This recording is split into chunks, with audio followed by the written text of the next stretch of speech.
Bienvenidos o bienvenidos de nuevo a este apasionante ciclo de debates sobre el futuro de la ética de la IE, en la que exploramos cuestiones emergentes sobre la ética de la inteligencia artificial con expertos de toda Europa.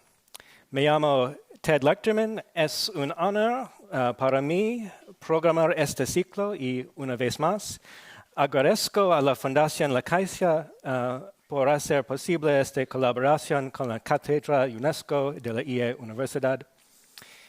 En otras sesiones, mi función se limita a arbitrar y debatir las opiniones de los demás, pero esta noche tengo el placer de debatir algunas de mis propias ideas en una conversación con un interlocutor muy distinguido, el profesor Dr. Vincent Müller de la Universidad de Erlangen-Nuremberg en Alemania. Vincent y yo hablaremos en inglés esta noche, pero la traducción seguirá estando disponible en sus auriculares. Ahora pasaré al inglés. So, the aim of this series is to explore new frontiers in the ethics of AI, where we consider questions that are not yet part of the public discourse, as well as new perspectives on familiar questions. Our first session with the Spanish philosopher John Rueda considered whether AI can improve the moral competence of humans. And our second session with Ana Paiva, Henrik Skaug-Saitra, and Julia Pareto considered whether intimate relationships between humans and AI are possible or desirable. Tonight we consider whether artificial intelligence could someday enjoy the status of citizenship. That is, the same or similar political rights and responsibilities that humans have. So I'll be speaking for about 20 minutes or so on this question, and then I'll pass the baton to Vincent, who will do the same. Vincent and I will then discuss points of convergence and disagreement and take questions from the audience. And we will end promptly at 7:30, so you all can get on with your evenings. Okay. So, can artificial intelligence be a citizen? I want to start with an example. So in 2017, you may have seen the headlines. The Kingdom of Saudi Arabia granted legal citizenship to a robot named Sophia. Right, so here you can see some images of what Sophia looked like. Versions of Sophia still exist. She's still making the rounds. Maybe she is the wrong term for this thing, but she was a gendered robot named Sophia. And the announcement was met with scorn and puzzlement from media and critics. Scorn because of the irony. So women in Saudi Arabia had only earned the right to drive a few months earlier. So people thought it was a bit ironic that Saudi Arabia was now granting extensive rights to a robot when it was not already at the forefront of rights recognition among humans. But the announcement was also met with puzzlement. Puzzlement because Sophia, as far as anybody could tell, lacked features of a moral right holder. Right? Sophia lacked features that were necessary to justify the status of citizenship. So if you think back to 2017, what was AI technology like at that time? That was 5 years before the public release of GPT-3. Right? So artificial intelligence technology at the time was fairly rudimentary. Sophia was able to engage in limited responses to a certain range of questions. She did have the ability to track the eye movement of her interlocutors and move around a bit in space. but it was nonetheless a very sort of rudimentary robot, lacking features certainly of our more advanced forms of chatbots today, and lacking pretty much all of the features that we would think about when thinking about the question of rights holding. So Sophia, as far as we can understand, lacked sentience, lacked consciousness, lacked moral agency. And so the idea that Sophia could be granted citizenship, which is something we normally reserve to human persons who have all of these qualities, struck many people as puzzling.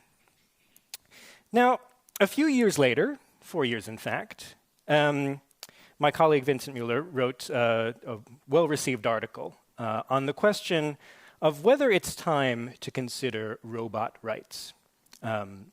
And so Vincent surveyed the popular theories of the day. I'm talking about this like it was ancient history, but discipline moves quickly. He surveyed the theories of the day and technological developments of the time, and he came to the conclusion that the answer is no. It is not time to consider the possibility of rights for robots or artificial intelligence systems, which would also thereby rule out the possibility of granting citizenship rights to robots or artificial intelligence on a moral basis. And tonight, I hope to convince Vincent to reconsider his position. And part of my argument is that if artificial intelligence becomes a moral rights holder, the consequences for democracy would be serious. And this is something that is worth preparing for. And the other part of my argument is to try to motivate the possibility of AI with moral rights. The idea that this isn't entirely a crazy notion, though it is partly crazy for reasons that you'll see. So my thinking on this is heavily influenced by the bioethicist Matthew Lau, who's based at NYU. Professor Lau invites us to consider 3 different scenarios, which he regards as potential routes to moral personhood in artificial intelligence. The first one is gradual neuronal substitution. So imagine we have a human person, let's call him Vincent, who is suffering from a degenerative brain disease. But we've developed the ability to gradually replace the neurons in Vincent's brain, replacing his carbon-based neurons with synthetic silicone-based neurons, curing him of this degenerative brain disease, or at least halting it where it is. And so this process happens gradually. Vincent is able to retain all of his characteristic personality features, his cognition, his social relationships, everything about Vincent outwardly and perhaps even inwardly, but for this hardware change, is the same.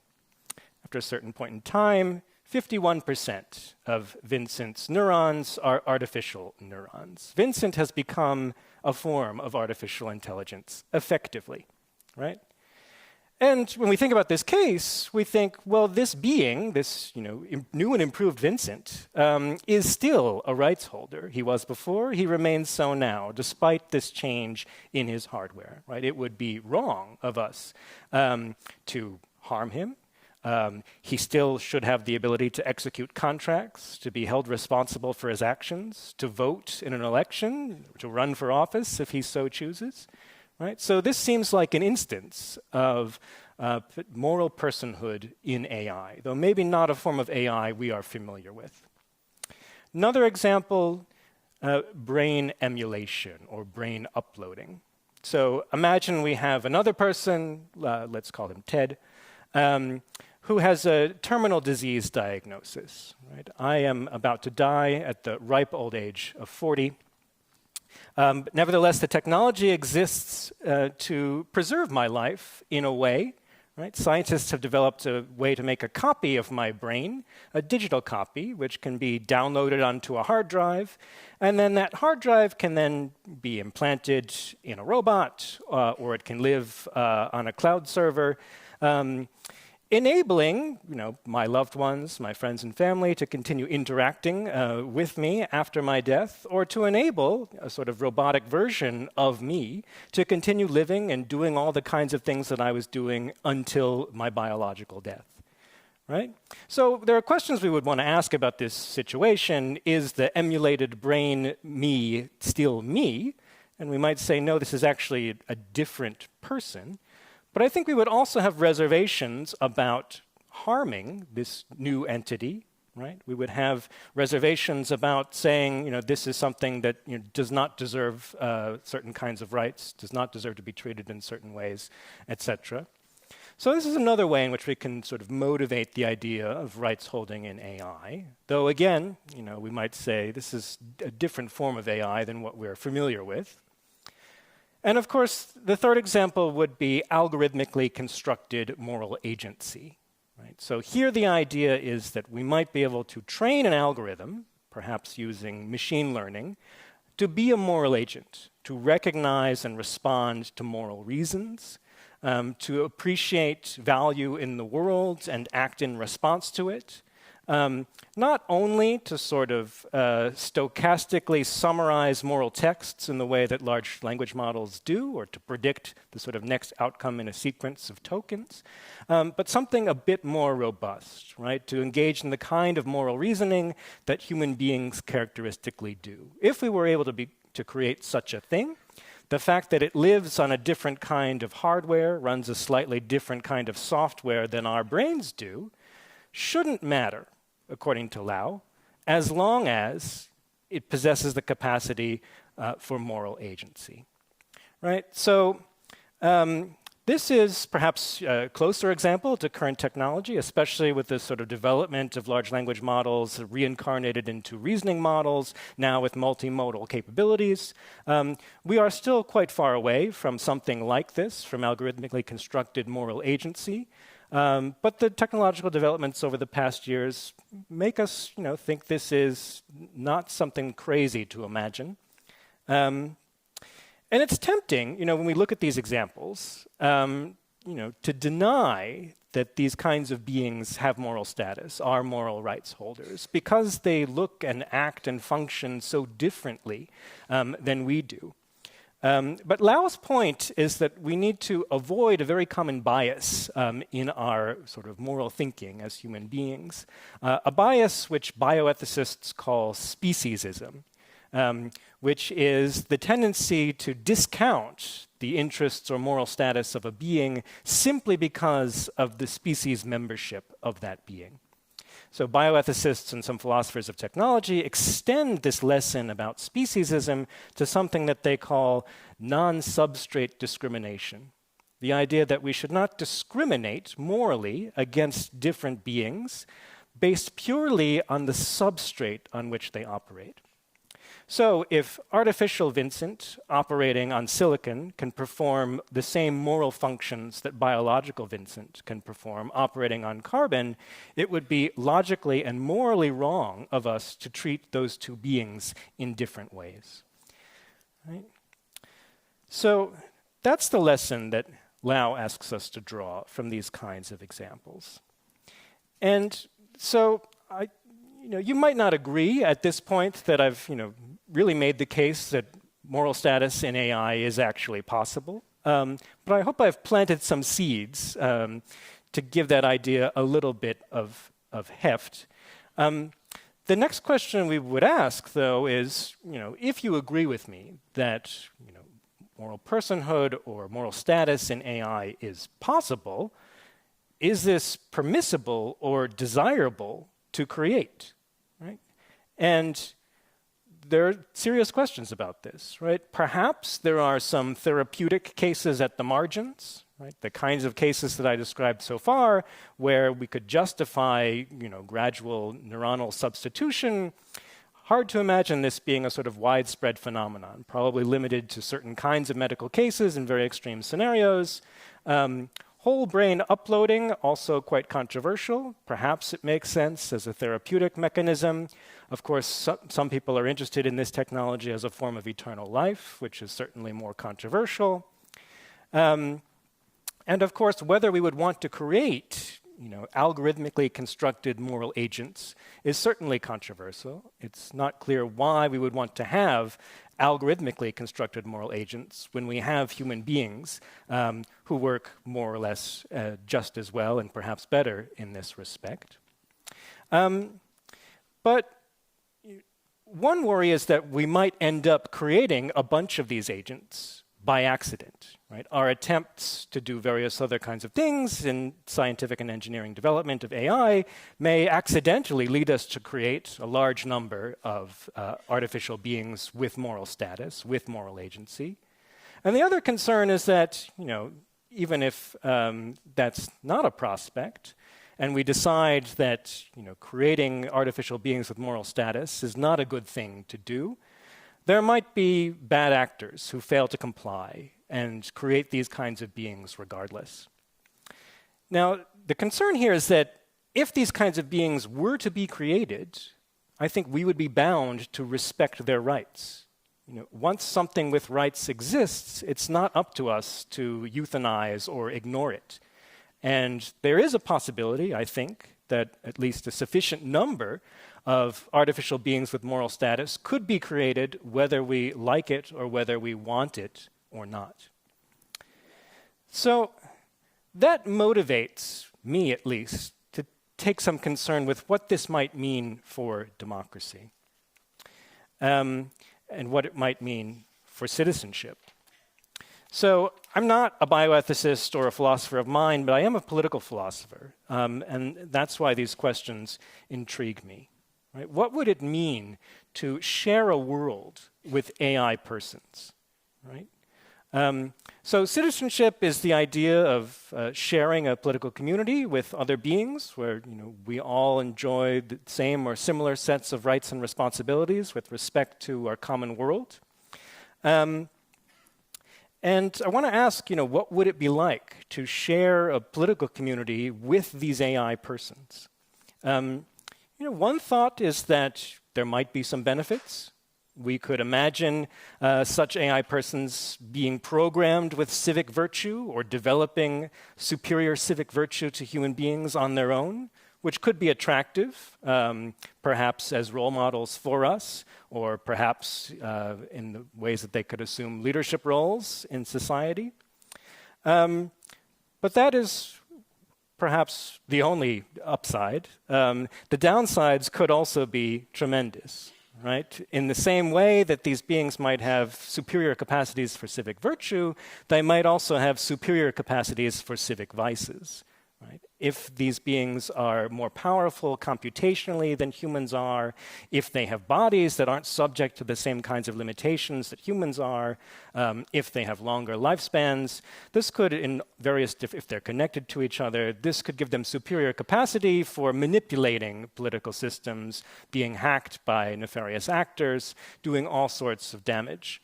If they, were subverted in various ways and their moral agency was turned against them or against us, you can imagine fairly dire consequences. But civic vices is only one possibility.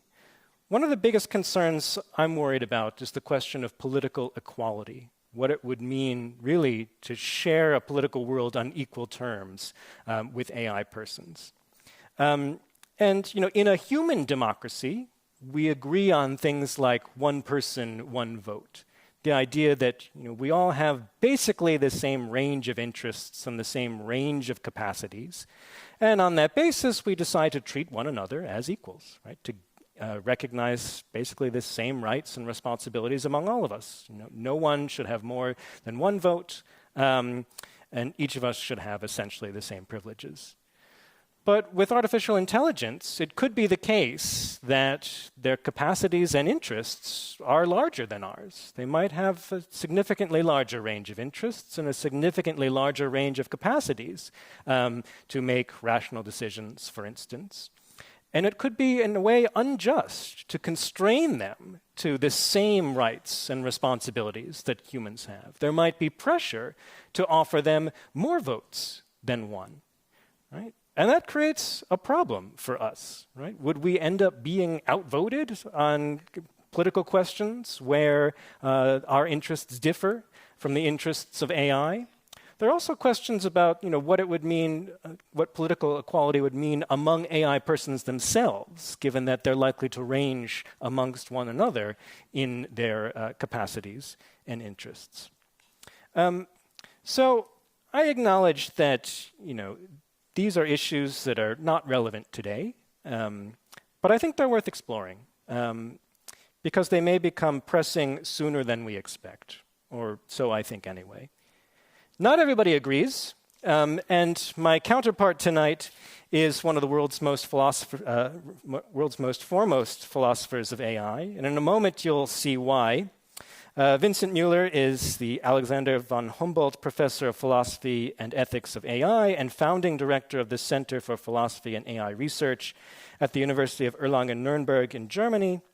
He serves as president of the European Society for Cognitive Systems, chair of the Society for the Philosophy of Artificial Intelligence, and chair of the EU Robotics Group on Ethical, Legal, and Socioeconomic Issues. His research addresses the philosophy and ethics of AI, robotics, privacy, and technological risk.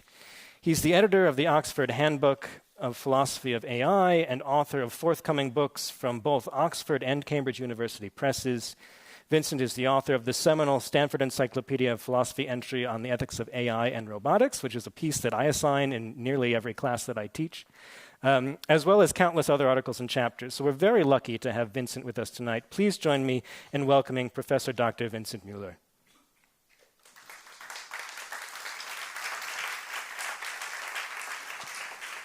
Thank you. Okay, when I started this.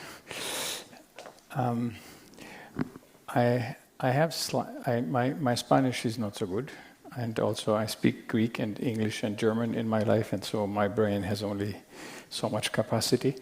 I have slides which I can't see, yes, and this is how I change them, right? Tech guy, yes, good, works. Okay, so I'm a very old-fashioned person, as you will see in a minute. And so I will, to some extent, repeat some things that I've said in that paper that you referred to about robot rights. Maybe I should tell you the story a little bit. So I've been working on philosophical aspects of robotics for some years, and then I noticed some friends of mine were having little workshops on robot rights. And I thought, what is going on with these people? Why are they discussing that? But it kept going. So year after year there were people, and it started being people that I respected who would talk about those things. And so I thought, something is getting in a really bad direction here. So maybe I should, after all, say something about this. And so I wrote a paper in which I explained why we should not talk about that problem, why it's not a problem. But you can imagine that that's not a good idea, right? So if you say, let's not talk about X, you are talking about X, right? For example, sex. Let's not talk about sex. Everybody thinks about sex, right? So that doesn't work. And it did not work. I mean, we can see that, right? So now I get invited to give talks about the same topic. So it's been a disaster. Good. So I invite you to make some steps with me. I found that photo of the beautiful Palau in which we are. I prefer steps in the forest. So here are the steps that I will make from you a little bit. About feelings, about what I call as if AI, and then I talk a bit about robot rights. And then I talk about what I think we can learn from that debate. Good. So trusting your feelings. I'll explain in a second how that might work. So these are two quotations which are, given our discussion, quite old. I should say, why are they old? There was basically no discussion on ethics of AI until 2015 or something like that. So this survey article that you mentioned that was published in 2020, and this was the first one. There was no survey article on the topic at all. Okay, so it was not a well-established research field. So Sherry Turkle has written about these things really early from MIT, and she said that you find people willing to consider robots as friends or even romantic partners. So how interesting is that? Kate Darling, I think it's characteristic that they're women, both of them, said, while toasters are designed to make toast, social robots are designed to act as our companions. So this is an important aspect of this. So it doesn't just happen like that, but it works. Now I wanted to show you something which I find fascinating. I don't know whether, can the technician do that? This is a video. If not, I have to describe it, which is not much fun. There is a, yes, exactly, there is a play button there.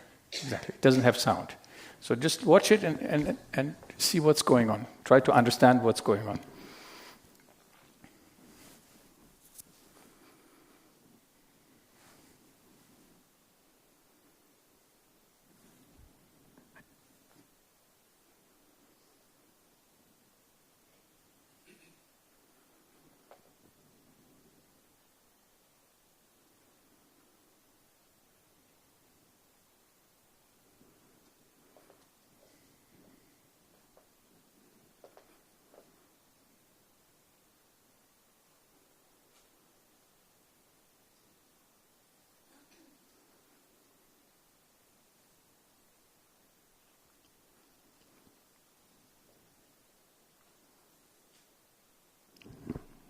Now it becomes more interesting.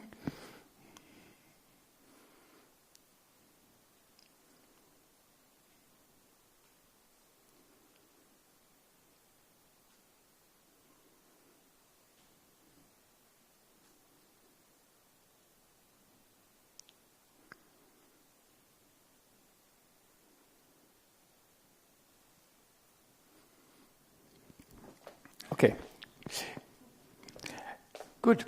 So, was that a happy end? A good end or a bad end?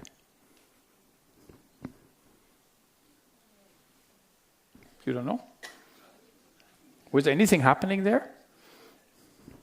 I mean, this is 1944, okay? We're talking about high tech here. So they were actually using, transparencies and moving them around and so on.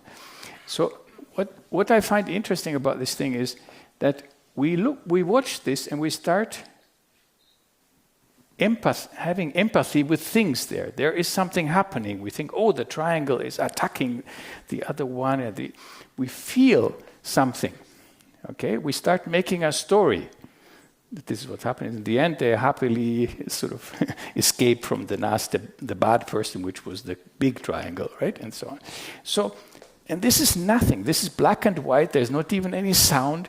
There is no interaction with you. It's almost nothing, okay? And yet, we start emotionally participating in what is going on. So this is the thing which I'm talking about, right? Remember, trust your feelings was the idea. So let me see. So, should we trust our feelings? So here is the sort of standard argument for what philosophers call moral status. So we think that the world has different kinds of things in it, and they have different kinds of rights. Okay? So if I step on the cable, that's okay, right? I can step on it. Nothing happens to the cable. If I step on Ted here, that's not good. It's not polite and so on, right? If I step on a cockroach or something like this, it's not so clear whether that is allowed. So, but somehow it's okay. So we have different things in the world that have different status, okay? So the basic difference is in philosophy is that we have a difference between persons and non-persons. So persons are the kinds of things that A, have what we call phenomenal consciousness. Never mind that. This means they can have experiences. So the reason why it's not a good idea to step on Ted or on a dog is because it's painful. Okay? It feels something. The cable doesn't feel anything. Right? I can step on it if I want. Not a problem. So it feels something. Okay? And moreover, because Ted is a human, you can say he has responsibilities. Right? So, for example, we had an agreement that he would be here and I would be here today. right? If he tells me I'm not coming, I should say, wait, you invited me all the way to Barcelona and then, no, you're not here, right? You have responsibilities as a human person. So a person has phenomenal consciousness and has responsibility. This is called an agent. So we also have things which we call a patient, which is sort of an agent with something less. So they also have phenomenal consciousness. So this is, Apple users might remember this one. This is the cow dog. It used to be for Apple printers. So a dog can have feelings and experiences. So you should not kick a dog because it hurts the dog, okay? But a dog is not normally responsible for its actions. It's a bit complicated. So maybe with a dog you might hold you responsible, but not like, I don't know, a snake or an insect or something like that. So I have responsibility for other things. The dog is the kind of thing I have responsibilities towards. Okay, so that's a moral patient. So the glass and the chair and so on are not moral patients. If I want, I kick them. Not the problem. Good. So the question, of course, is where are the robots, right? Do they belong to the category of the tables, to the or the animals, or the humans? So there is something there that I'm worried about for some time. I call that as if AI.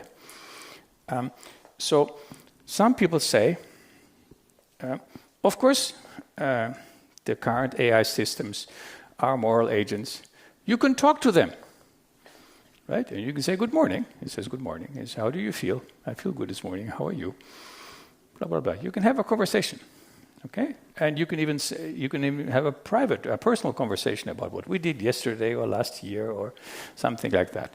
So there is the phrase in English, which is, if it looks like a duck, walks like a duck, and quacks like a duck, it's a duck.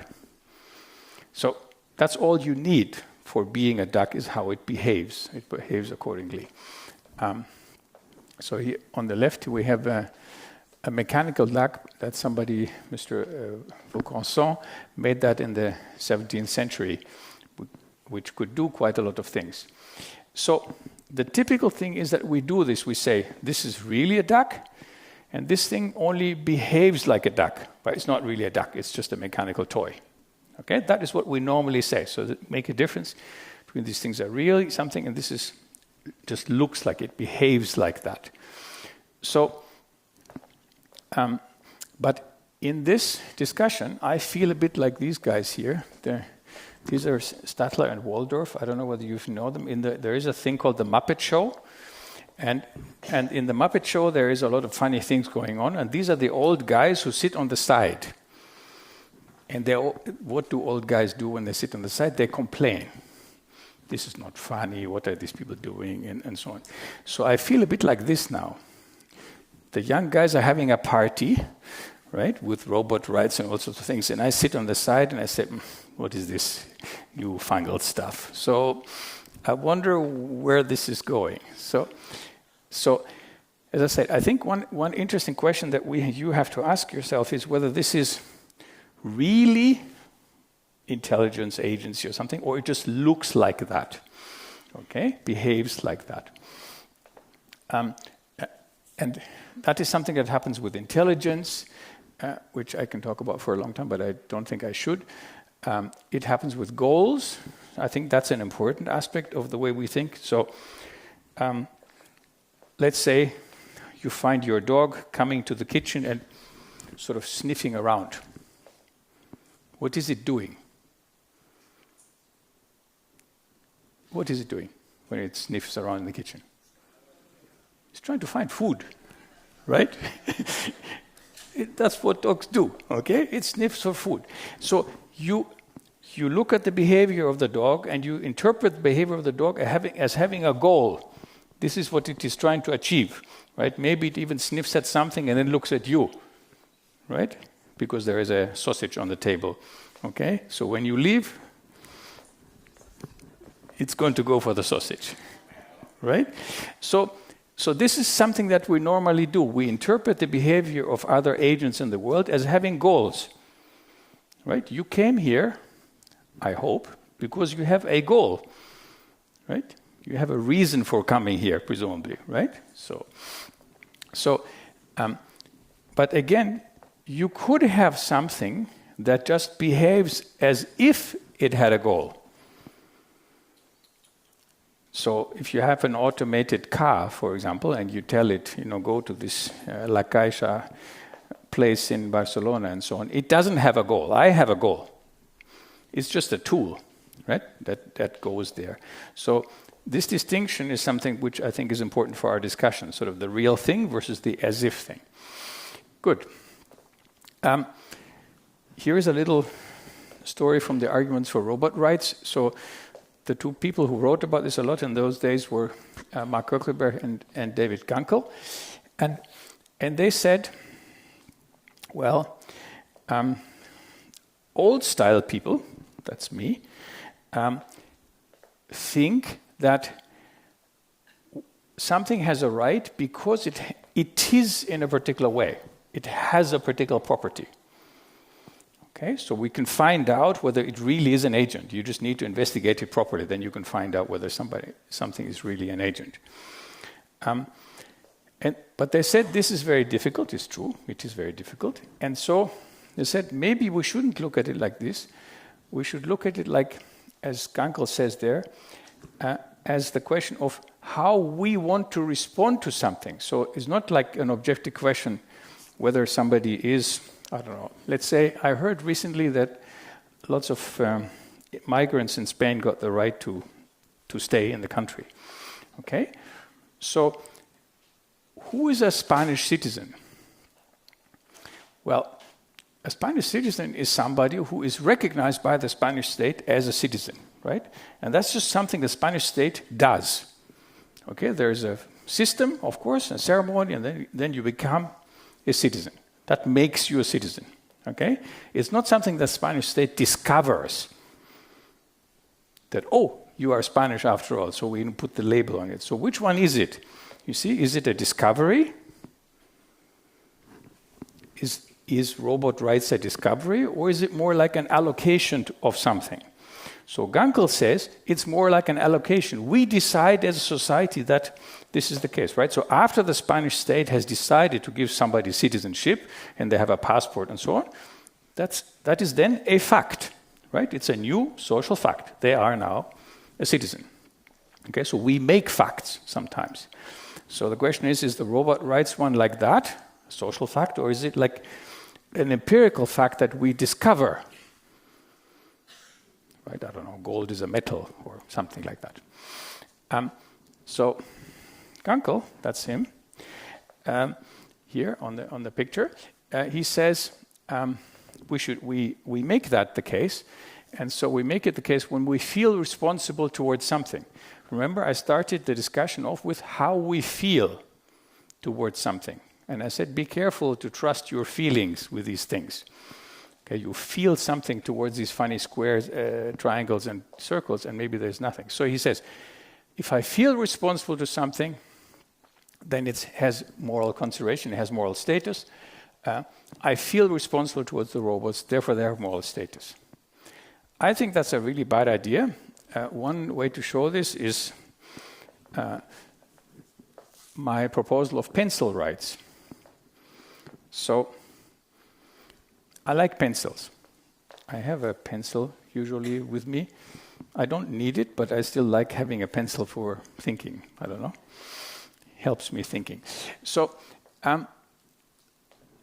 here is the argument. If I feel responsibility towards X is worthy of more consideration, I feel responsibility towards Vincent's pencils, and therefore Vincent's pencils are worthy of consideration. If Ted would take one of my pencils and break it, I would be very annoyed with him. Right? I would say, that's wrong. You shouldn't be breaking my pencils. I like my pencils. So, concluding from the fact that I like my pencils and I care about them, that they have moral status, is obviously wrong. Pencils do not have moral status. Right? They are just pencils. So, however, the moral status of the pencil comes from the fact that it is my pencil. So if you break my pencil, then you do something to me. That is relevant. But the pencil itself has no moral status at all. Okay, so that's what philosophers call a reductio ad absurdum. So I think if you take that seriously, you come to some ridiculous conclusions. So don't do that, obviously, is the conclusion. Okay, so I think, furthermore, that's a longer discussion, that we shouldn't even be talking about agency and patiency at all. That I think the whole notion that AI is about moral agents or patience is wrong. That is something that is the case about you and me, but AI is an entirely different game altogether. There are no individual agents there. They are just very, very complicated machines that don't have a particular time or space. You and me have a time and a place, and the basic reason is that we're animals with a skin. So there is an end. This, what is inside there, that's me. What is outside there is not me. Okay, if this dies, I'm dead. If I'm an AI system, I could be living on this computer or that computer or 15 different computers or forever and so on. I don't have a spatial orientation, which is why these people always talk about robot rights, because robot rights are nice. You can show a photo of robots, right, as you did, Sophia. Sophia comes straight from Hollywood, by the way. The guy who made that is from Hollywood. So I think we shouldn't even be talking about this problem at all. Good. Now let's see what we can learn from this.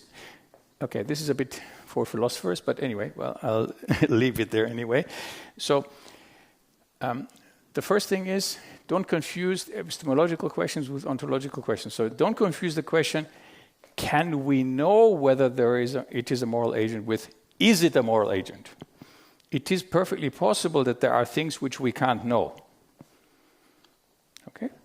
So it's very difficult to figure out whether something behaves accordingly, whether it really is an agent, but that is not an important question. Semantic questions are different from factual questions, so it's a different thing to ask, what does a word mean? For example, agent or duck. It's a very different question to say whether something is a duck. What duck means is something that we have linguistically decided as a community. What is a duck after that is a matter of fact. Okay, we can look in the world and look at that. And finally, input-output questions are different from factual questions. So that's what I meant by as if AI. So we have a long tradition of AI systems pretending to do something, behaving as if. Okay, and so we should be very careful whether we just infer from that they have these properties, particularly with the AI systems we have now, because the AI systems we have now are actually designed to learn how humans behave and then behave in the same way. So they're designed to cheat us, as a matter of fact. Okay. Second point for the philosophers, I think what we should be doing in this concept is that in this context is we should do this game a little bit of going back to philosophical questions and analyze them. So I think one reason why people aren't following my advice to forget about this discussion is that we love philosophy, of course, right? So we like talking about what does agency really mean? And now we find this new example which produces a real trouble with that, or in political philosophy produces trouble. So we want to understand what is going on. The problem with this is that we give people like you the impression that there is a real question here. What is the case factually? I think we should not do that. There is no real question. There is a big terminological question. What does agency mean? That is important for theoretical people like us. Yes. But it's not a political question that I think I would be spending time on. And number three is, I think the questions that we should be spending time on are these kinds of questions. So Ted mentioned that I'm writing this survey article. I'm currently finishing, actually yesterday, I think I finished the last version of it at last. There I'm trying to say, what are the ethical problems of AI? And I think there are a lot of real ethical problems that really bother us or will bother us. Privacy, for example, manipulation, automated decision systems, and they are going to change our lives in an absolutely massive way. So I think what is right about this discussion is that AI is changing the world. So we are now in a situation which is sort of like the Industrial Revolution, but only in much shorter time span. So I really think that the situation we're in now is special. Things have, of course, changed between, 1950 and 1990, of course. But I think the things that are changing now will be much more radical than the ones that we've seen in, let's say, since World War II or something. So I think there a lot of things are going to change. And some of these have to do with democracy, because, of course, democracy relies on information. And if information can be controlled automatically, we're in trouble. Right? So I think there are some real questions that really should be bothering us. So that's what I did today. I think trusting your feelings is not a great idea. The arguments for robot rights are problematic, and they really rely on this as-if AI notion. But I think we can learn something interesting from this discussion, namely what kind of questions are really important and how we should tackle those. And so my current, so to speak, research agenda to some extent is this engineering of concepts idea. So I think we should really go back to philosophy and change the way we've been doing philosophy. So I think AI is not just changing technologies or societies, it's also changing philosophy. I think we are now in a historical moment which is similar to the Industrial Revolution. And the Industrial Revolution hasn't just changed the face of the world, it's also changed the theoretical discussions about the world, right? Karl Marx and other people have been writing about these situations. They couldn't have done that without the Industrial Revolution. So I think something like that is happening today. So it's an interesting time. Thank you.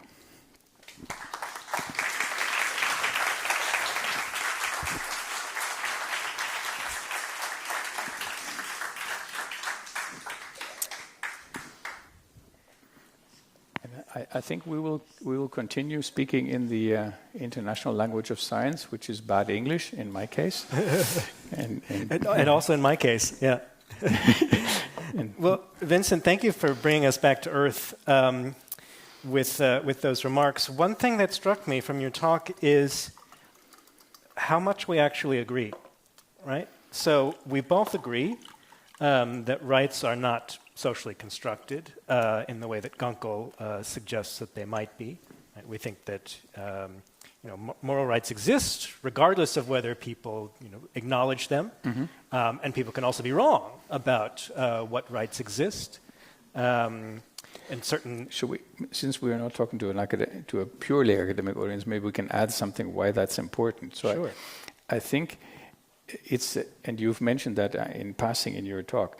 I think it's important to realize that we have discovered over time that as humans we've made horrible mistakes in allocating rights. Okay? So for example, we used to think, or some people used to think, that you should have more rights if you're pale and less rights if you're dark, which is ridiculous. I mean, ridiculous completely. Okay? But people believed that for a very long time. So we have discovered, as you rightly say, that was wrong. It's not just a decision. That was a discovery. It's always been wrong. Okay? And then we discovered. And of course, similar things have happened with the rights for women and other areas where we think we've been wrong in the past and we should not continue that mistake.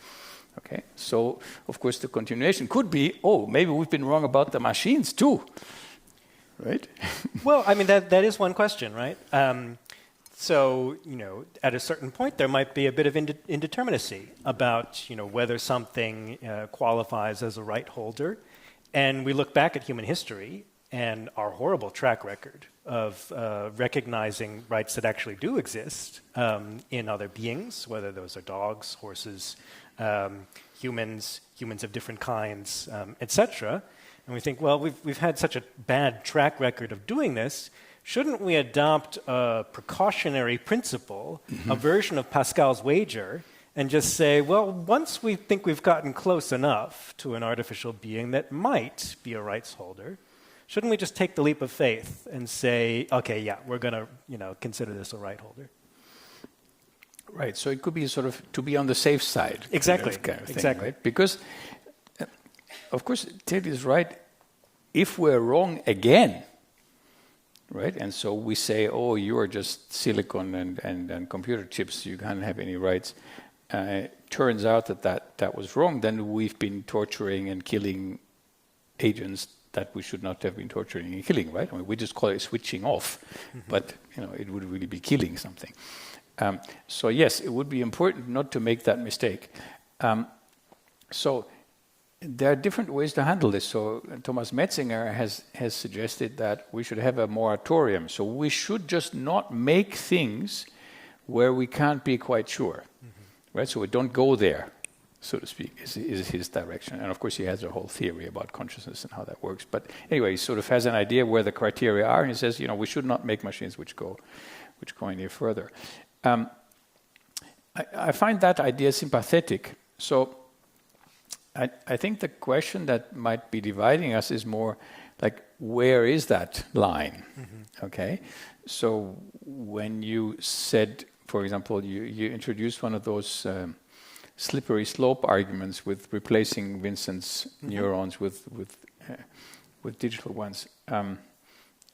I'm not sure whether there's such a thing as slippery slope in Spanish, but you have the idea is you have a slope, something that goes down, and it's slippery. So once you start on the top, it's really hard not to slide all the way down. Okay, and there are lots of arguments like that, which are often quite problematic, right? Because you can say, my mom would say, "Sure, you're a child. I knew when you were 5, you were a child." Okay, true. When I was 5, I was definitely a child. There's no doubt about it. So a day or two doesn't make any difference there, right? Because 5 plus a day or two is still a child. Okay, she says, therefore, Vincent, you're still a child even today. Which is, of course, the way she behaves towards me. My mom, essentially, sort of still looks at me as a child in some ways. Okay, so there is that. So you can see, obviously you see where I'm going, right? So I think a slippery slope argument is problematic in that regard, but it also is, more importantly, I think it's interesting and problematic whether it would actually work. So I think if we had a situation like that where you could replace my neurons with a different substrate, and according to behavior and reports on my inner states and so on, everything is just fine, which is the way you assumed it to be, then I would say that, yes, there is something interesting going on here, and maybe we should allocate some rights to this being, or we should continue allocating rights to this being. Really is what you're saying. You don't have a cutoff point, like 37% is too much or something, right? So I think that makes good sense. Good luck with doing that, right? I think that's going to be very, very hard, and it is quite a dramatically different discussion from the one we're having right now, right, about AI. But I encourage you, if you don't do this, do play around with AI systems, large language models or picture models or something like that. They can do really cool things. And it's impressive how these technologies can actually mimic intelligent human behavior very, very efficiently. And you can ask it really sophisticated questions, like, I don't know, I haven't done this, but you could ask it, let's say, what are the major positions on the question whether robots should have rights? Okay, and if you did that, I'm pretty sure things like the ones you talked about would come up, right? About Gunkel and other people would show up in there. So there is material like that, which is really good, which is why I'm worried about it, for example, as a teacher. Right? I'm sure you are too. I mean, what do we do now? Now, if I give my students a problem and say, go home and come back in 3 weeks with a paper that you've been writing, I don't know who wrote that paper. Because an okay paper can be written by a machine. So accordingly, it should get a grade and be treated as a student. We could do an entire cycle on this particular problem, right? The problem of AI in education. But take your point that many of these arguments for rights of AI depend on a kind of slippery slope, and it seems like your point is, well, most slippery slopes one can get off of, right? We can establish thresholds either philosophically or by policy. Yeah. We could say, for instance, or that even vague ones, right? We could say, it is not permitted by law to do, neuronal substitution more than 49% in a human being, because we're worried about, tipping the threshold into something that is more machine than human. And that sort of is a way of avoiding the problem. We don't need to ascribe rights to AI because the way we're using this technology is a way of sort of preserving the sort of essence of the human. And similarly, your other point about the moratorium, Metzinger's suggestion that we should not create algorithmically constructed things that are more powerful beyond a certain point that could approach the possibility of moral agency because of all the various problems involved. Right? So that could also be a sort of way of avoiding the slippery slope. Yeah. Okay, I think I'll leave it to that. Yeah. But I think, another thing that we agree on is this idea that, current and recent forms of technology certainly do not qualify for moral rights, right? And I think that was, what you were responding to in that 2021 article, that many people were looking at these things that appeared as if they were human in certain respects. And we're ascribing rights to them based on their own interactions, their own sort of valuing of engaging with this technology, and which is a problem that we have in the world currently now, right? So many people are developing sort of strong attachments to their chatbot companions. They experience sort of, visible distress when there's a product change or the content moderation change, or their access is curtailed in some way, and they experience this as a sort of loss of a friend in some ways, which seems like a sort of category mistake. But nevertheless, it's sort of understandable from human psychology. That was part of the story that I tried to get across in part one, right? I said humans are like that. We empathize with stuff in the world. Right, with animals, with other humans, you cannot not do this. If you see a human trying to, with a hammer and trying to put a nail in, and the human hits their thumb, it feels painful. It is a bit like hitting your thumb. Right? There are actually special neurons in the brain called mirror neurons that make that the case. It is a known fact. So this empathy is really part of the way we work. And of course, a lot of people, I'm sure people like that are even more empathetic about their car, for example, than about other humans, right? If you scratch the car, it would be, a major disaster would occur. So I have a question for you which puzzles me in this context, which is the philosophical question of personal identity. So normally we have this idea that agents have an identity that sort of goes over time. So I'm the same person as the guy who wrote that paper, and I'm also the same person in the photo that my mom shows me and says, "Look, Vincent, that's what you when you were 5." Okay, it doesn't look like me, but yeah, somehow, yes, I am that person. And we have various reasons for holding these things there. Politically, this a lot better than me. We're saying you were responsible for this crime that you committed in the past, etc. So, there's a long discussion how we do this. Never mind that. That's for the insider discussion, I think. What I'm interested in is how would one imagine that this happens with an AI system?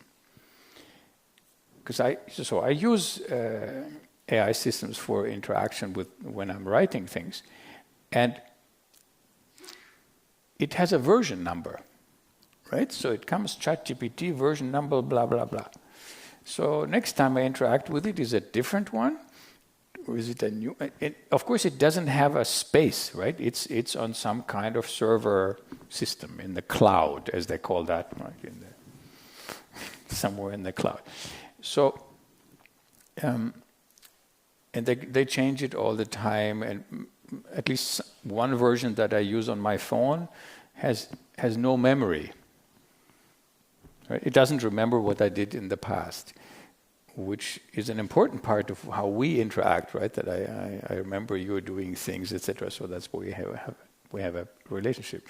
So I find it difficult to grasp how people could suggest that there should be rights or something like that without there being something that has those rights, some individual or something like that. Do you see any solution to this? I can speculate, right? So imagine that we do have some kind of AI system similar to the kinds of things that we're playing around with on our phones. We take it out of the cloud.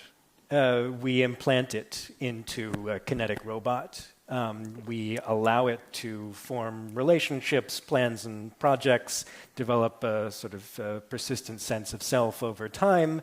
And maybe it has, internet access in the same way that you and I do, but it's not something in a cloud server that's being dynamically updated by programmers, down to the minute. That at least is sort of more familiar to us as a sort of form of agency, and might address part of this kind of worry. But the worry that you have about personal identity also connects to something you said about the relationship between AI and philosophy, and how AI is not just a way of applying philosophy, but it sort of upsets and challenges the way that we do philosophy in the first place, right? And so this question of personal identity, once we think about the problems of personal identity in AI, these sort of reflect back and reverberate into the question of personal identity in humans, right? Am I, in fact, the same person now that I was several years ago, given that all of my cells have replaced themselves, right? This happens at a sort of regular interval. All of our cells in our bodies undergo total replacement every certain number of years. I can't remember what the exact number is. Depends on which cells, yeah. Right. Yeah. Right. So, given that our sort of fundamental biological hardware undergoes some kind of revolution every certain number of years, am I truly the same person now than I was before? And given all sorts of other changes in our bodies and changes in our lives, do we truly have a sort of persistent identity, or is this just a kind of myth that we tell ourselves for various kinds of social, legal reasons, right? And so thinking about this problem in AI also forces us maybe, to think more about it or in different ways in humans and other beings. Right. Yeah. I'm obviously sympathetic to this idea. I think it is. It's good to talk about myths and useful myths, right?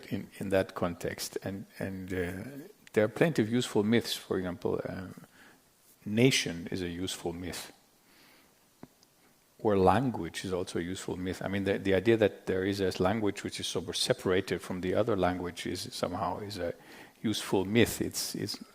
It's really just something that we need for communicating with other people and making I don't know, the Spanish Academy of Language or something like that, but really it's not, it doesn't have an identity in the way that we've discussed previously. So it could be really interesting to figure out whether we should just change some things, right, about that. Yeah. But I think that's, as I said, I find this an important discussion. I find that this is more as a sort of an insider discussion, however.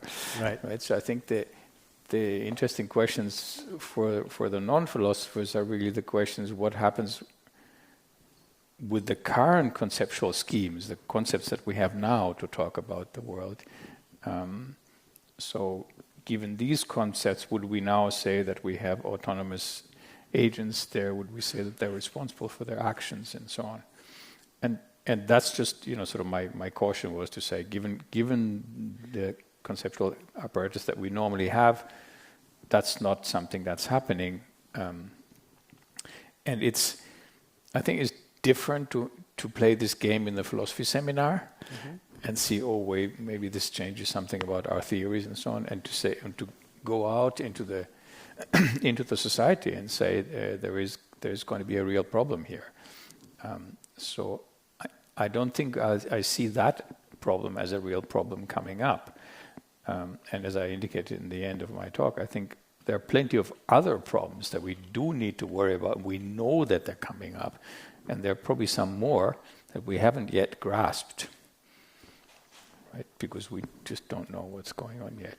And it's new technology is happening every day, really. So I have a PhD student who writes on the manipulation of political opinion with AI, and what he tells me is that this is now normally done in a completely automated way. So you just program a device, and that device will flood the internet with the information that you want people to believe, right? So I don't know. Ted is a fraudster. He's really, he's never been to a university or, whatever. I program this thing, and that used to be very expensive and involved and so on. It's now not expensive, and you can flood this. And these are technical developments which look like, okay, fine, doesn't make a big difference. But it makes a very big difference because our democratic system relies on the idea that there is some information which is true. And some politicians, for example, Donald Trump, rely on the idea that there is no such thing, right? Anybody can say whatever they want. It's all equal bullshit. Pardon the French. But yeah, so I find that kind of stuff really interesting, where that is going. And I think the challenges to democracy are serious and actually visible right now in several places. Right. So you seem to be, very committed to this idea that philosophers should be focused on sort of contemporary, real-world problems rather than speculative fiction. One might say there's a limit to what philosophers can contribute to sort of current policy debates. First of all, nobody listens to us. Second of all, the kinds of tools that we have at our disposal, incline us or serve well towards speculating at least a little bit into the future. Perhaps, there are sort of limits to the practical usefulness of, certain time horizon speculation.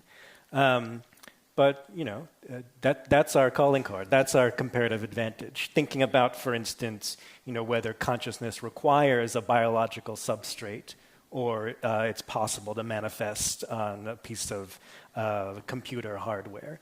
Right? That's not a problem that we're dealing with now, but it could be a problem that we deal with in a certain number of years. And putting a bit of resources into that debate could be useful. Do you disagree?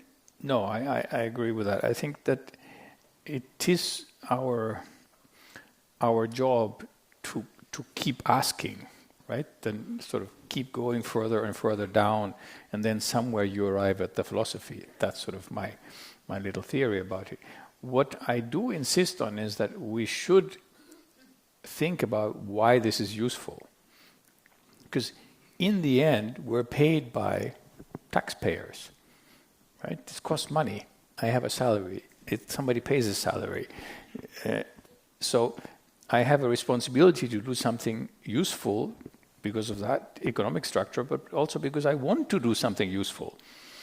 That's one reason why I'm dealing with AI and not with, Aristotle, right? Because I think I want that to be more directly useful, and I had the feeling many years ago that something important was going to happen here. So I would allow us a lot of this leeway, just like in other sciences, like in physics or maths, you do similar things like that as well.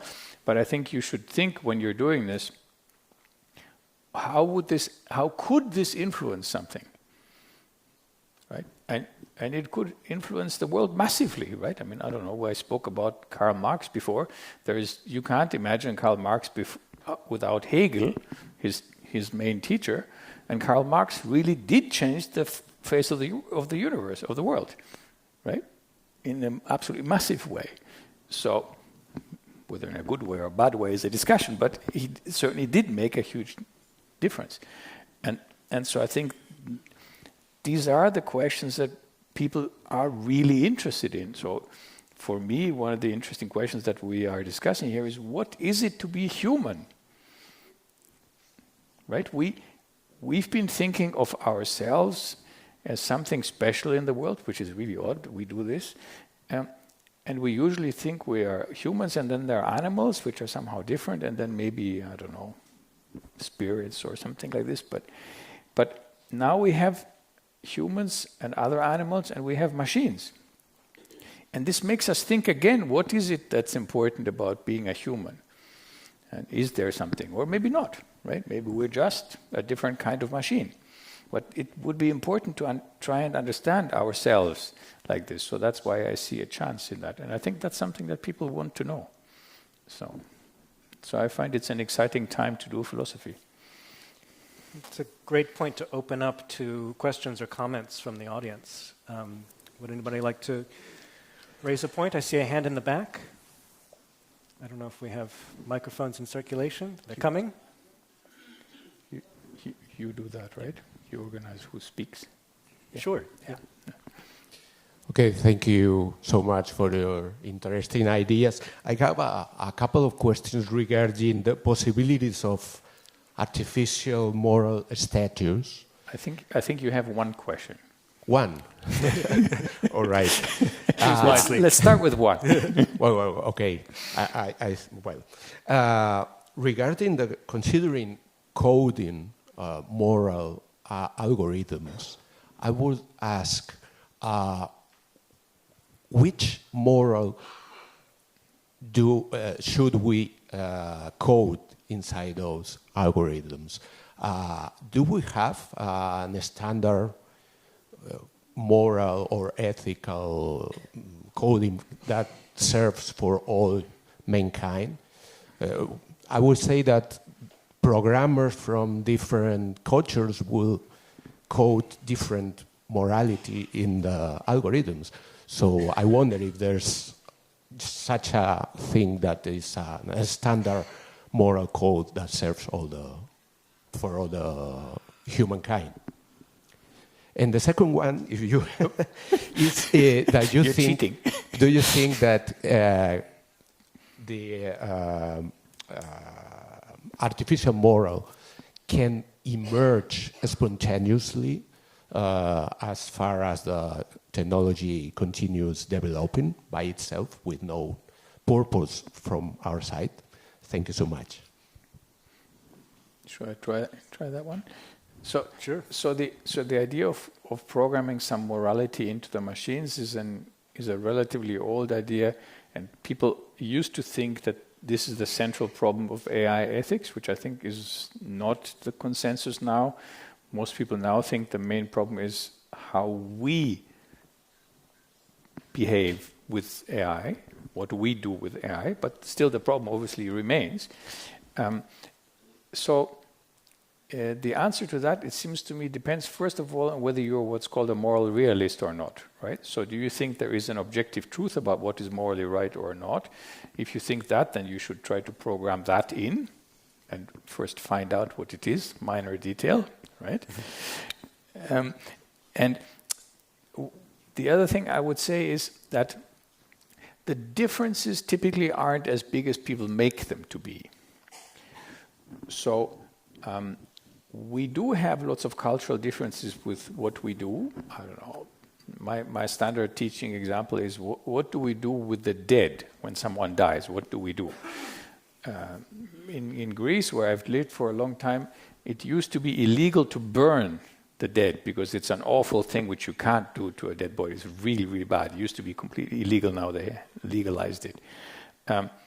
So you might say this is odd because in the next culture, this is absolutely the only thing you should be doing to the dead, right? So which one is it? It seems to me there is an agreement there. The agreement is we should do something to honor the dead in various ways. So all cultures have a system by which they honor and respectfully sort of take the dead out of the society. No culture throws the dead in the rubbish. Okay? So on the face of it, it looks like plenty of differences occur. There could be quite a lot of agreement underneath. So it would be a good starting point if we start with that. There are more technical things to be said about this, but let's say we start with this. And would this morality develop? This is a very interesting question. And one question which is connected with this is, would we want it to develop? Right? Because there are people who talk about what's called the alignment problem. So the idea that if we have these artificial devices, we want to make sure that they have as you pointed out, the right morality. Okay? So, which is our morality somehow. Now, as you pointed out, this is difficult to say what the hell that is. But that means we have to make sure they keep that morality, right? And don't start diverging in a funny way where, for example, at the end they say we give rights only to silicon beings and not to carbon based biological beings. Okay, so that would be an interesting question, how you want to program these kind of things. And furthermore, I think a very interesting question would be, I had a PhD student who worked on that, whether we would have super ethical beings.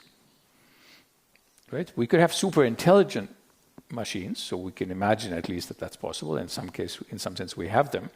So maybe if they're super intelligent, then they would know better what is ethical than us, right? So that seems like a fascinating story, and also again allows us to reflect on what ethical is. But you actually have a million questions. It was a really big. It's a starting point for a lot of questions. I think very good questions. Right, and of course, a super ethical being would have capacities that also allowed us to manipulate us, allowed it to manipulate us into thinking that it was super ethical, when in fact it might be, acting in its own interests. Yes, or just to get us to do the right things. Or even better, to get us to do the right things. Yeah. Great. Another question from the audience? Sure. Hi, guys. Thanks for coming. Thanks for the talk. I think this one's more for you, Ted, being a political philosopher. Isn't the practical, important question right now not if robots should have rights? It's more who is asking for robot rights and for what purpose? Because it doesn't feel like they're asking for these rights for the well-being of the robots. They're maybe the ones that have the capital and the resources to create this technology. And if we assign these rights to these robots, if we assign them moral agency, the creators of the technology are no longer accountable for whatever can happen after things go bad. Isn't that what we should be asking ourselves if we're talking about how philosophers can think practically in the real world? It's a good question, right? So, maybe the first thing to say is there aren't a tremendous number of people clamoring for robot rights. But there's certainly some arguments going on. We saw the example of Sophia. Some people are thinking about, can or should robots or AI systems be considered authors of works? Should self-driving cars be considered responsible legally when an accident is caused as a result of a self-driving car accident? And you're right, thereby shielding the programmers, the company that produced the vehicle, and perhaps others involved in that mix as well. So yes, I think whether we are philosophers or experts of other kinds or just members of the public, we need to be skeptical of where any sorts of claims are coming from, particularly given various agendas and power constellations that there may be in the background. But of course, my point was to consider, thinking further down the line, is there in fact a case for rights of AI systems, and what would it mean with trying to take a little bit of distance from what's going on actually in sort of current affairs and current debates? Maybe I can just add an empirical point. I think your question is a very good one. Of course, why does this question come up, and who has an interest in asking it this way? I think at this point it is largely still a sort of academic game. I do not have the feeling that it's pushed by people with particular interests. It was pushed a little bit by the industry for autonomous vehicles, and there was a push for saying that maybe we should take the vehicles to be liable, not morally responsible, but financially liable for the damage, for example, that they generate, with an insurance system. That didn't go anywhere, and now the system is still that the people who are the entity, the legal entity that's liable, is the manufacturer. Right? If I'm not driving the car, then I can't be liable, and the car, so is the decision, is not liable either. So it's the manufacturer. But I think you're right that we need to be alert to where this is going, politically speaking.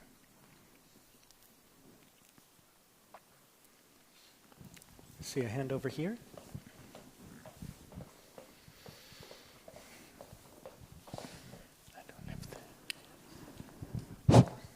¿Es posible hacer la pregunta en español?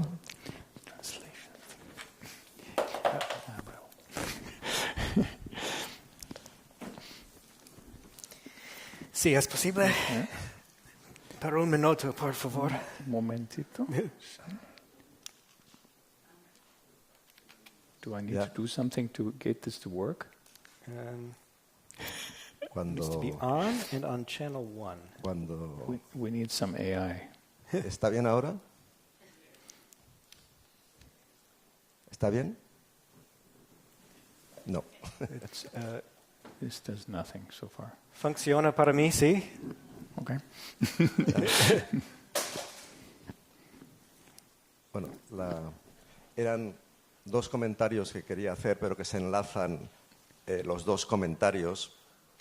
En primer lugar, una cosa muy importante que ha dicho el segundo orador es que las inteligencias artificiales no son inteligentes. Y a mí me parece que este es un concepto que nos olvidamos de él con frecuencia y que le damos más papel o más rol del que realmente tiene, porque no son inteligentes y son artificiales.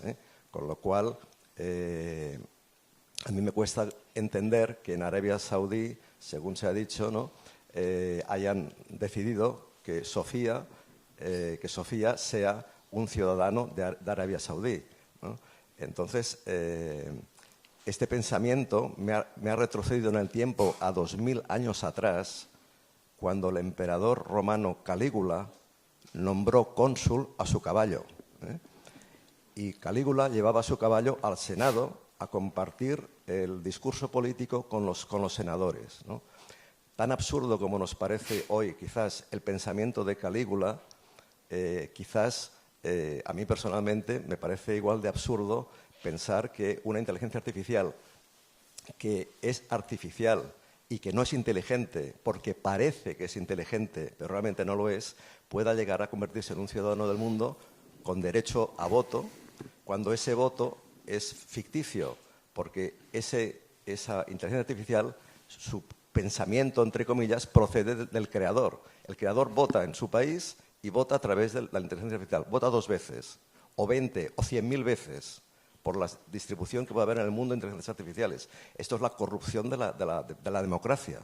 Y entonces a mí me parece absurdo que se llegue a pensar en la posibilidad de hacer ciudadanos a inteligencias artificiales.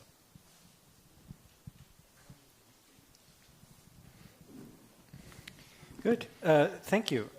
So, I mean, there may be 2 things to that question. One is whether, it even makes sense to think of artificial intelligence as intelligent. It would, of course, sort of depend on our definition of intelligence, right? Whether, intelligence refers to, exactly the kind of intelligence that humans has, or whether it can come in degrees. There are, debates on this question. I personally take a broad view of intelligence and can recognize the possibility of calling something AI, even if it is less intelligent than humans are. I know that Vincent, in his Stanford Encyclopedia article, defines AI as beings that can act and do things in ways that normally require human intelligence to do. I believe that's close to the definition that you use there, though maybe that's just a working definition. So maybe you would, in fact, agree with this statement that AI we have now doesn't deserve the name because it lacks human intelligence. Yes, I would. The thing is, I'm very sympathetic to everything you said. The problem is we need more than stating it, you see? So I used to think it's enough to say, this is ridiculous, we don't need to talk about it. That is not true anymore. There are now serious people talking about it, right? I'm a person, at least, maybe not a serious one.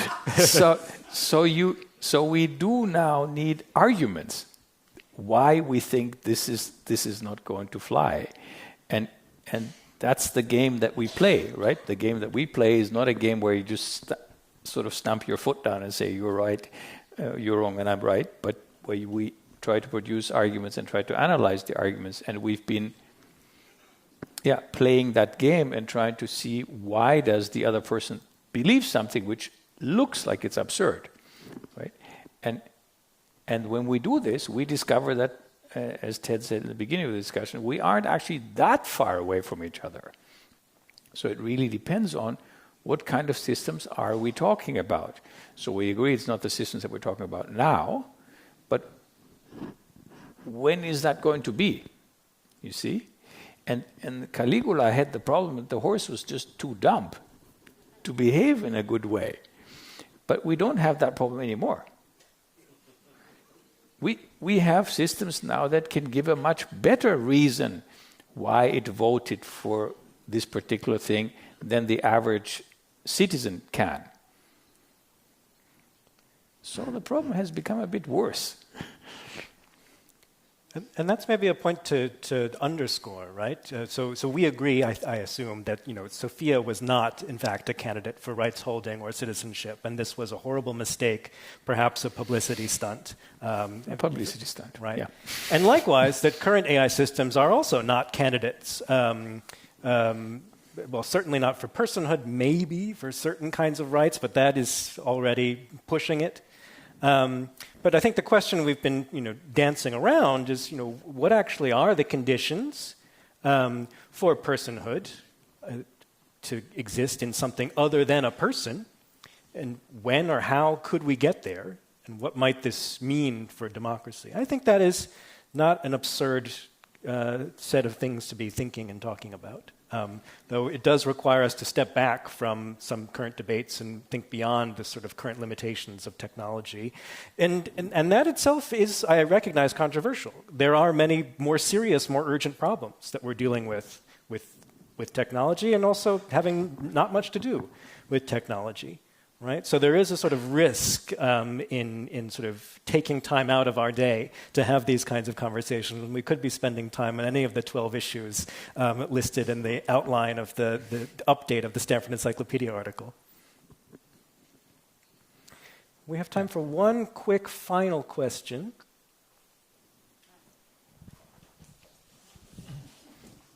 We would take questions from women also, if there are women who ask questions. We had a gender distribution which was bad. Two guys talking and then other guys asking questions. That's not a good system. Thank you. Perfecto, llevaba tiempo levantando la mano, o sea que me toca. Yo no sé si la inteligencia artificial es inteligente y artificial, pero cuando veo a mi alrededor que mucha gente utiliza un chat GPT para hacer consultas de tipo psicológico, de salud, moral, algo está pasando. Dicho esto, soy absolutamente ignorante respecto al tema. Pregunto directamente.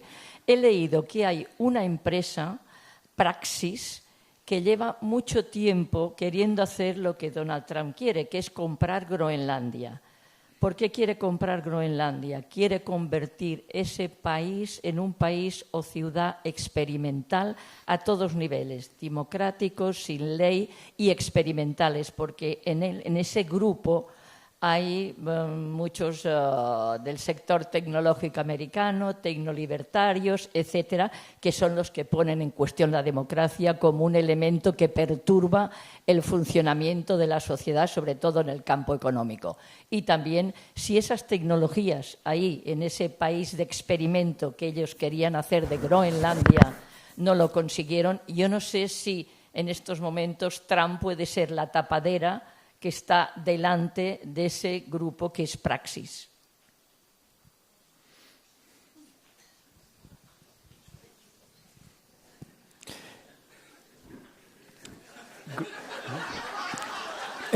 Greenland, yeah.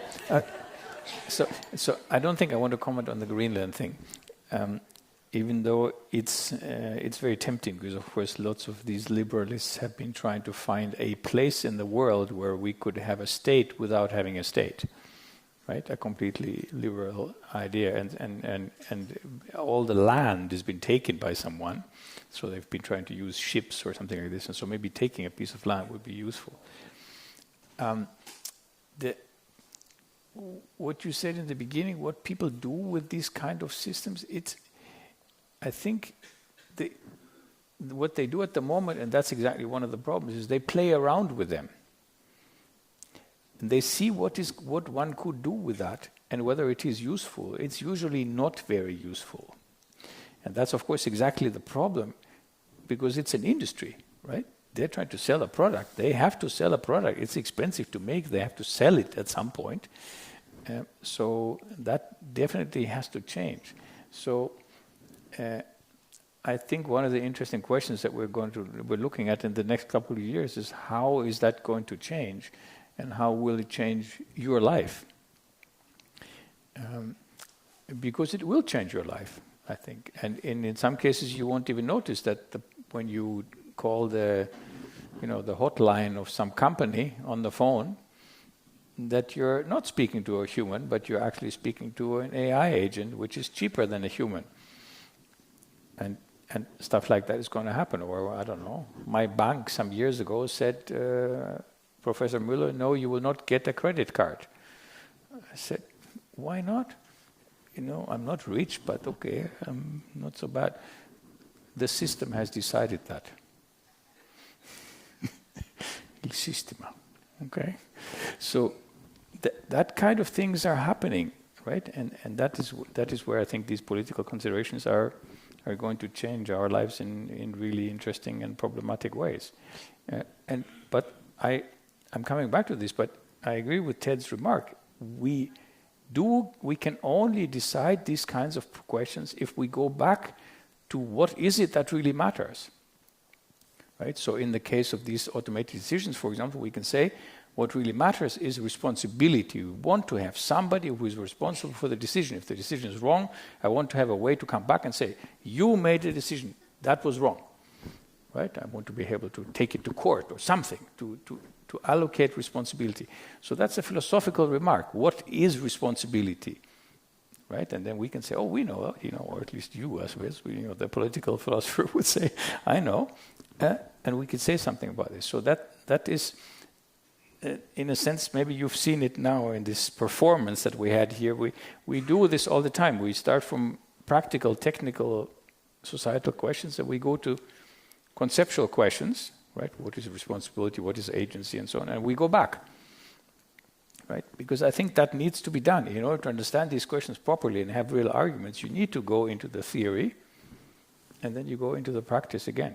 And you need to have political awareness, which seems to be on this side of the audience a little bit. So on the left, interestingly. On that profound and elegant point, I think we need to leave it there. So please join me in thanking Vincent Müller. I've been Ted Lechtermam. You've been a wonderful audience. Thank you. Thank you so much for coming. Buenas noches.